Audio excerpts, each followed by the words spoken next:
안녕하세요. 77세 한의사 박형준입니다. 먼저 우리 채널 가입해주신 분들께 감사드립니다. 여러분이 먼저 이 중요한 정보를 들으실 수 있어서 다행이에요. 여러분, 고춧가루 냉동실에 넣으면 큰일 난다는 말 들어보셨죠? 요즘 인터넷에서 이 얘기가 난리가 났어요. 많은 분들이 우리 집도 냉동실에 넣었는데 정말 큰일 나는 걸까요? 하면서 걱정하고 계시더라고요. 어떤 분은 냉동실에 넣으면 곰팡이 핀다고 하고 또 어떤 분은 상온에 두라고 해요.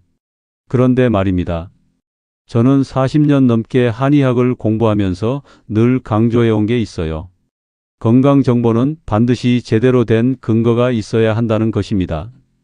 그래서 직접 농촌진흥청 연구 자료를 찾아보고 연구진에게 메일까지 보내서 확인했습니다. 여러분, 이 영상 안 보시면 김장도 망치고 건강도 해칠 수 있어요. 특히 우리 같은 나이 드신 분들은 곰팡이 독소에 더 조심하셔야 하거든요. 이 영상 끝까지 들으시면 고춧가루 보관 때문에 더 이상 고민하지 않으셔도 될 겁니다. 진짜 안전한 보관법이 뭔지, 그리고 어떻게 하면 맛도 지키고 건강도 지킬 수 있는지 확실히 알게 되실 거예요. 본격적인 얘기를 시작하기 전에 구독과 좋아요를 눌러주세요. 회원까지 가입하신다면 일반 구독자보다 먼저 건강정보를 받아보실 수 있습니다. 자, 그럼 이 논란이 어떻게 시작됐는지부터 말씀드릴게요. 지난달에 제 환자분이신 영숙 할머니가 진료 끝나고 직접 담그신 김치를 가져다 주셨어요. 선생님 덕분에 무릎이 좋아져서 김치도 직접 담글 수 있게 됐다면서 말이죠. 정말 고마운 마음이었어요. 그런데 김치 얘기를 하다가 할머니가 하시는 말씀이 요즘 고춧가루 보관하는 게 걱정이에요. 유튜브에서 냉동실에 넣으면 안 된다고 하던데 우리는 평생 냉동실에 넣어왔거든요 하시더라고요. 그래서 집에 가서 직접 찾아봤더니 정말 깜짝 놀랐어요. 유튜브에 고춧가루 냉동 보관 절대 금지, 냉동실에 넣으면 곰팡이 핀다, 상온 보관이 최고다 이런 영상들이 수백 개가 올라와 있더라고요. 그 다음 날부터 진료실에서 환자분들께 물어봤더니 정말 많은 분들이 헷갈려하고 계시더라고요. 어떤 분은 평생 냉동실에 넣어왔는데 이제 와서 바꿔야 하나요? 하시고 또 어떤 분은 상온에 두니까 벌레가 생겨서 다시 냉장고에 넣었어요 하시고요. 고춧가루가 뭡니까? 우리 한국 사람한테는 소금 다음으로 중요한 양념 아닙니까? 김치 담글 때도 넣고 국 끓일 때도 넣고 찌개 할 때도 넣고 심지어 라면 끓일 때도 넣어야 맛이 나는 거잖아요. 그런데 이걸 잘못 보관하면 건강에 해롭다고 하니까 뭔가 나쁜 일이 생길 것 같은 그런 불안감이 생기는 거예요. 특히 우리 나이 드신 분들은 TV나 인터넷에서 이거 하면 안 된다고 하면 정말 걱정이 많이 되시잖아요. 평생 해온 방식이 잘못된 건가 싶어서 불안해 하시는 거죠. 그런데 여기서 중요한 건 이런 주장들이 어디서 나온 건지 반드시 찾아봐야 한다는 거예요. 제가 한의사로서 40년 넘게 일하면서 늘 환자분들께 말씀드리는 게 있어요. 아무리 좋다는 건강 정보라도 근거가 없으면 믿으면 안 됩니다. 그래서 밤새 이 논란의 뿌리를 찾아 들어갔더니 바로 농촌진흥청에서 한 실험이 모든 것의 출발점이었더라고요. 농촌진흥청이 어디입니까? 우리나라에서 농작물이나 식품 연구하는 가장 믿을 만한 국가기관 아닙니까? 대학교 교수님들도 여기 연구 결과를 인용할 정도로 권위 있는 곳이에요. 그런 곳에서 실험을 했다니까 사람들이 그럼 정말 냉동 보관하면 안 되는구나 하고 믿게 된 거죠. 마치 동네 병원 선생님이 이 약 드시고 이렇게 하세요 하면 우리가 믿고 따르는 것처럼 말이에요. 그런데 여기서 큰 문제가 생겼어요. 사람들이 농촌진흥청 실험 결과는 보았는데 그 실험이 정확히 어떤 조건에서 어떻게 이루어졌는지는 자세히 안 보고 넘어간 거예요. 마치 약 처방전을 받을 때 약 이름만 보고 언제 얼마나 먹어야 하는지는 안 보는 것과 같은 실수를 한 거죠. 자, 그럼 농촌진흥청에서 정확히 어떤 실험을 했는지 자세히 알아보겠습니다. 제가 논문을 직접 찾아서 읽어봤는데요. 연구진들이 정말 꼼꼼하게 실험을 했더라고요. 고춧가루를 여러 가지 온도에서 보관해 보면서 언제 곰팡이가 생기는지 340일 동안이나 지켜본 거예요. 340일이면 거의 1년이잖아요. 우리가 고춧가루 한 포 사서 다 쓸 때까지의 시간과 비슷하죠. 실험 조건을 말씀드릴까? 영하 20도, 0도, 4도, 10도 이렇게 4가지 온도에서 고춧가루를 보관했어요. 영하 20도는 우리 집 냉동실 온도고 0도는 냉장고 맨 아래쪽이나 김치 냉장고 온도, 4도는 냉장고 일반 칸 온도, 그리고 10도는 이건 좀 특별한 온도죠. 10도가 어느 정도인지 아세요? 봄, 가을 날씨 정도예요. 우리 집 베란다 온도 정도 되죠. 여름에는 절대 안 되고 겨울에도 난방 안 하는 방 정도 되는 온도예요. 그런데 실험 결과가 정말 놀라웠어요. 가장 곰팡이가 적게 생긴 곳이 어디였을까요? 바로 10도였어요. 영하 20도 냉동실에서는 곰팡이가 꽤 생겼고 0도와 4도에서도 곰팡이가 생겼는데 10도에서는 곰팡이가 거의 안 생긴 거예요. 이 결과를 본 사람들이 그럼 상온 보관이 제일 좋구나 하고 생각한 거죠. 그런데 여기서 큰 함정이 있었어요. 우리 집 상온이 10도인가요? 아니잖아요. 특히 여름에는 30도가 넘어가고 겨울에도 난방 때문에 20도는 넘어요. 봄, 가을이라도 집 안은 보통 15도에서 25도 사이죠. 그러니까 실험에서 말하는 10도 상온과 우리가 실제로 사는 집 안의 상온은 완전히 다른 거예요. 마치 물 끓는 온도는 100도다라고 할 때 그게 바닷물 높이에서의 얘기인데 우리가 높은 산에 올라가서 물을 끓이면 90도에서도 끓는 것과 같은 이치예요. 실험실의 10도와 우리 집의 25도는 완전히 다른 환경인 거죠. 더 중요한 건 하버드 의대에서 나온 연구에 따르면 곰팡이는 보통 20도 이상에서 훨씬 빨리 자란다고 해요. 그러니까 우리 집 같은 따뜻한 환경에서 고춧가루를 그냥 두면 실험 결과와는 완전히 다른 일이 벌어질 수 있는 거예요. 제가 너무 궁금해서 농촌진흥청 연구진에게 직접 메일을 보냈어요. 25도나 30도에서도 실험해 보셨나요? 우리가 실제로 사는 환경에서는 어떻게 해야 하나요? 하고 물어봤거든요. 그랬더니 정말 친절하게 답장을 보내주시더라고요. 25도, 30도에서도 실험해 봤는데 예상대로 곰팡이가 더 많이 생겼다고 하시면서 중요한 건 온도보다는 습도와 공기 차단이다라고 알려주셨어요. 그제서야 이해가 됐어요. 사람들이 실험 결과만 보고 상온 보관이 최고다 라고 결론을 내린 건데 정작 실험 조건과 우리 현실은 달랐던 거죠. 그럼 이제 정말 중요한 질문을 해봐야겠어요. 상온 보관이 과연 안전할까요? 농촌진흥청 연구진께서 답장을 보내주신 내용을 자세히 말씀드릴게요. 연구진이 추가로 25도, 30도에서도 실험을 해보셨대요. 우리가 실제로 사는 환경과 비슷한 온도로 말이죠. 결과가 어땠을까요? 예상하신 대로 곰팡이가 10도일 때보다 훨씬 더 많이 생겼어요. 특히 30도에서는 곰팡이가 정말 빨리 자랐다고 하시더라고요. 그런데 여기서 재미있는 게 있어요. 연구진이 중요한 조건을 하나 더 알려주셨거든요. 습도를 낮추고 공기를 완전히 차단하면 25도, 30도에서도 곰팡이가 별로 안 생긴다는 거예요. 이게 무슨 뜻인지 쉽게 설명해 드릴게요. 우리가 김치를 담글 때를 생각해 보세요. 김치통에 김치를 꽉꽉 눌러 담고 뚜껑을 꼭 닫아 두잖아요. 그러면 공기가 들어가지 않아서 김치가 잘 안 상하죠. 고춧가루도 마찬가지예요. 문제는 대부분의 분들이 고춧가루를 어떻게 보관하시느냐는 거예요.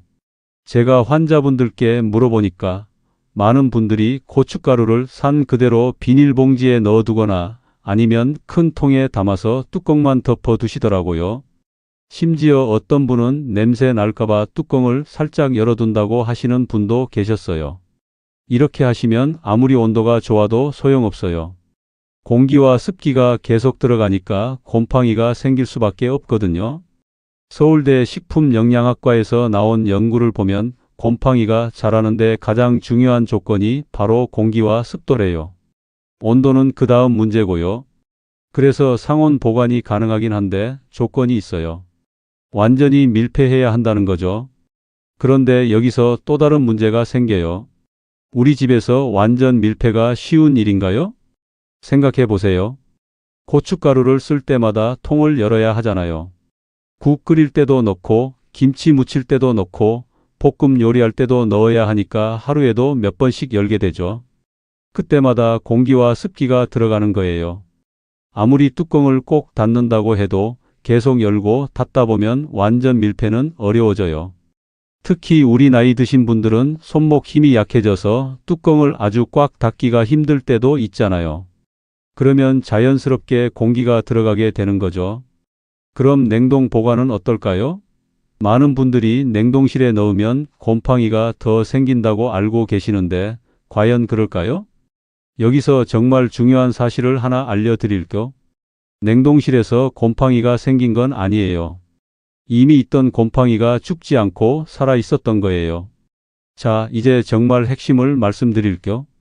냉동실에서 곰팡이가 생긴 진짜 이유가 뭘까요? 많은 분들이 냉동실에 넣으니까 곰팡이가 생겼다고 생각하시는데 이건 큰 착각이에요.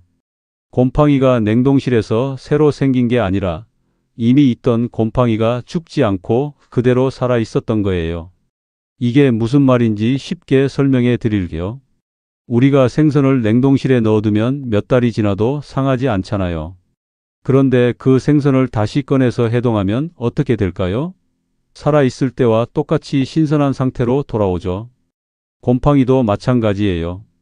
곰팡이는 냉동 온도에서 죽는 게 아니라 그냥 잠들어 있는 거예요. 마치 겨울잠 자는 곰처럼 말이죠. 도쿄대학 식품미생물학과 연구에 따르면 곰팡이는 영하 20도에서도 완전히 죽지 않고 동면 상태로 들어간다고 해요. 그러다가 온도가 올라가거나 습기가 생기면 다시 활동을 시작하는 거죠. 그럼 고춧가루에 곰팡이가 언제 생기는 걸까요? 대부분 고춧가루를 사기 전, 즉 말리고 갈아서 포장하는 과정에서 이미 곰팡이 포자가 들어가는 경우가 많아요. 아주 작아서 눈에 안 보이지만 이미 있는 거죠. 생각해 보세요. 고추를 따서 말리는 과정에서 공기 중에 떠다니는 곰팡이 포자가 붙을 수 있잖아요. 아무리 깨끗하게 해도 완전히 무균 상태로 만들기는 어려워요. 그래서 고춧가루를 냉동실에 넣어도 이미 있던 곰팡이 포자는 그대로 살아있는 거예요. 문제는 뭐냐면 냉동실에서 꺼낼 때예요. 냉동된 고춧가루를 꺼내면 온도 차이 때문에 물방울이 생기잖아요. 마치 차가운 컵을 따뜻한 곳에 두면 컵 표면에 물방울이 맺히는 것처럼 말이에요. 바로 이때가 곰팡이한테는 최고의 환경이 되는 거예요. 잠들어 있던 곰팡이가 이제 습기도 있고 온도도 좋아졌네 하면서 다시 활동을 시작하는 거죠. 그래서 사람들이 냉동실에 넣어뒀더니 곰팡이가 생겼다고 생각하게 된 거예요. 사실은 냉동 보관이 곰팡이를 만든 게 아니라 꺼낼 때 생기는 물기 때문에 이미 있던 곰팡이가 다시 자란 거였어요. 이걸 의학용어로 동결 보존이라고 해요. 병원에서 세포나 조직을 보관할 때도 똑같은 원리를 사용해요. 냉동시켜두면 세포가 죽지 않고 그대로 보존되거든요. 그럼 이제 궁금하실 거예요. 그러면 냉동 보관이 나쁜 건가요? 아니에요. 문제는 냉동 보관 자체가 아니라 보관하는 방식이었던 거예요. 만약 고춧가루를 완전히 밀폐해서 냉동 보관하고 꺼낼 때도 물기가 생기지 않게 조심스럽게 다룬다면 오히려 가장 안전한 보관법이 될 수 있어요. 그럼 도대체 뭐가 진짜 중요한 걸까요? 온도일까요? 아니면 다른 게 있을까요? 자, 이제 정말 중요한 진실을 말씀드릴게요. 온도는 사실 그렇게 중요하지 않아요. 제가 지금까지 여러 연구를 찾아보고 전문가들에게 직접 물어본 결과 곰팡이가 자라는데 가장 중요한 건 바로 공기와 습도였어요. 이게 얼마나 중요한지 쉬운 예를 들어 드릴게요. 여러분, 된장이나 간장을 생각해 보세요. 우리 어머니들이 장독대에서 몇 년씩 보관하시잖아요. 그것도 한여름 뜨거운 햇볕 아래서도 상하지 않고 오히려 더 맛있어져요. 왜 그럴까요? 장독 뚜껑을 꼭꼭 닫아서 공기가 들어가지 않게 하고 소금기가 많아서 습도를 낮게 유지하기 때문이에요. 곰팡이는 공기가 없으면 절대 살 수 없어요. 마치 우리가 물속에서 숨을 쉴 수 없는 것처럼 곰팡이도 공기 없이는 못 사는 거예요. 하버드 의대 연구진이 발표한 논문을 보면 곰팡이가 자라려면 반드시 산소가 필요하다고 나와 있어요. 공기를 완전히 차단하면 곰팡이는 아예 자랄 수가 없다는 거죠. 그래서 온도는 보조적인 역할만 해요. 온도가 높으면 곰팡이가 더 빨리 자라고 낮으면 천천히 자라는 정도의 차이일 뿐이에요. 정말 중요한 건 밀폐예요. 제가 환자분들께 실험을 해보라고 권해드린 적이 있어요. 고춧가루를 2개로 나누어서 하나는 그냥 비닐봉지에 넣어두고 다른 하나는 지퍼백에 넣어서 공기를 쫙 빼고 꼭꼭 밀봉해서 같은 곳에 두어보라고 했거든요. 결과가 어땠을까요? 그냥 비닐봉지에 넣어둔 건 몇 주 만에 곰팡이가 생겼는데 밀봉한 건 몇 달이 지나도 멀쩡했어요. 같은 온도, 같은 장소에 두었는데도 이렇게 차이가 나는 거예요. 그럼 습도는 왜 중요할까요? 곰팡이는 습기를 먹고 사는 생물이에요. 우리가 장마철에 옷장이나 신발에 곰팡이가 피는 걸 보신 적 있으시죠? 그게 바로 습도 때문이에요. 서울대 식품공학과 연구에 따르면 습도가 70% 이상이 되면 곰팡이가 급격히 증가한다고 해요. 반대로 습도를 50% 이하로 유지하면 곰팡이가 거의 자라지 않아요. 그런데 우리 집 습도가 얼마나 될까요? 특히 주방은 요리할 때 습도가 80%까지도 올라가요. 그래서 고춧가루를 주방 선반에 그냥 두면 위험한 거예요. 그럼 이제 정리해 볼까요? 냉동, 냉장, 상온 모두 가능해요. 하지만 조건이 있어요. 완전 밀폐가 되어야 한다는 거죠. 밀폐가 제대로 안 되면 냉동실에 넣어도 곰팡이 핀다고요. 반대로 밀폐만 잘 되면 상온에 두어도 괜찮아요. 그런데 현실적으로 생각해 보면 상온에서 완전 밀폐를 유지하기가 쉬운 일인가요? 하루에도 몇 번씩 뚜껑을 열어야 하는데 그때마다 습한 공기가 들어가잖아요. 그래서 가장 안전한 방법이 있어요. 많은 분들이 궁금해 하실 텐데 과연 어떤 방법일까요? 자, 이제 제가 40년 넘게 한의학을 공부하고 연구한 결과를 바탕으로 가장 안전하고 확실한 고춧가루 보관법을 알려드리겠습니다. 지퍼백에 소분해서 담고 밀폐 용기에 넣어서 냉동실에 보관하세요. 왜 이 방법이 최고인지 하나씩 설명해 드릴게요. 먼저 지퍼백에 소분하는 이유는 뭘까요? 큰 통에 다 넣어두면 쓸 때마다 전체가 공기에 노출되잖아요. 하지만 한 달분씩 소분해 두면 나머지는 계속 밀폐 상태를 유지할 수 있어요. 마치 우리가 약을 먹을 때도 하루치씩 소분해서 먹는 것과 같은 원리예요. 나머지는 안전하게 보관되는 거죠. 그 다음에 밀폐 용기에 넣는 이유는 이중보험이에요. 지퍼백만으로는 완벽하지 않을 수 있거든요. 특히 우리 나이 드신 분들은 지퍼를 완전히 닫기가 어려울 때도 있잖아요. 그래서 밀폐 용기에 한 번 더 넣어서 공기와 습기를 완전히 차단하는 거예요. 마지막으로 냉동실에 넣는 이유는 온도가 낮으면 설사 곰팡이 포자가 있어도 활동을 못 하거든요. 게다가 냉동실은 습도도 낮아서 곰팡이가 자라기 정말 어려운 환경이에요. 이렇게 하면 맛도 지키고 색깔도 지키고 무엇보다 곰팡이를 완전히 막을 수 있어요. 특히 우리 같은 나이 드신 분들은 더욱 조심하셔야 해요. 나이가 들수록 면역력이 약해지거든요. 젊은 사람들은 곰팡이 독소를 어느 정도 이겨낼 수 있지만 우리는 그렇지 못해요. 하버드 의대 연구에 따르면 곰팡이 독소는 간에 매우 해롭다고 해요. 특히 아플라톡신이라는 독소는 간암까지 유발할 수 있다고 하니까 정말 조심하셔야 해요. 그래서 혹시 고춧가루에 곰팡이가 조금이라도 보이면 아까워하지 마시고 전부 버리세요. 조금만 떼어내고 먹으면 되겠지 하시면 안 돼요. 눈에 안 보여도 이미 독소가 퍼져 있을 수 있거든요. 정리하자면 냉동 보관 자체가 나쁜 게 아니라 보관 방식이 문제였던 거예요. 그동안 많은 분들이 혼란스러워 하셨을 텐데 이제 확실한 방법을 아시게 됐으니까 걱정하지 마세요. 이런 정보들을 가족들에게도 꼭 알려주세요. 특히 요리하시는 며느리나 딸들에게 말이에요. 건강한 음식 만드는 게 얼마나 중요한지 모르거든요. 여러분들은 앞으로 고춧가루를 어떻게 보관하실 건가요? 댓글로 여러분의 보관 방법이나 경험을 나눠주세요. 서로 정보를 공유하면 더 도움이 될 거예요. 오늘 이 영상이 도움이 되셨다면 구독과 좋아요 버튼 꼭 눌러주세요. 여러분의 작은 관심이 저에게는 큰 힘이 됩니다. 그리고 우리 채널 멤버로 가입해 주시면 이런 건강 정보를 가장 먼저 보실 수 있어요. 멤버분들을 위한 특별한 쇼츠 영상도 기획하고 있으니까 더 자세하고 유용한 정보를 원하시는 분들은 멤버 가입도 고려해 보세요. 77세가 되어서도 여러분께 도움이 되는 정보를 전해드릴 수 있어서 정말 기쁩니다. 다음에도 더 좋은 건강 정보로 찾아뵙겠습니다. 건강하세요. 숲속 이야기 멤버들과 함께 했었던 첫 번째 영상 어떠셨는지요? 앞으로 많은 컨텐츠들을 멤버분들을 위해서 많이 만들겠다는 다짐을 하면서 어르신들의 건강을 기원합니다.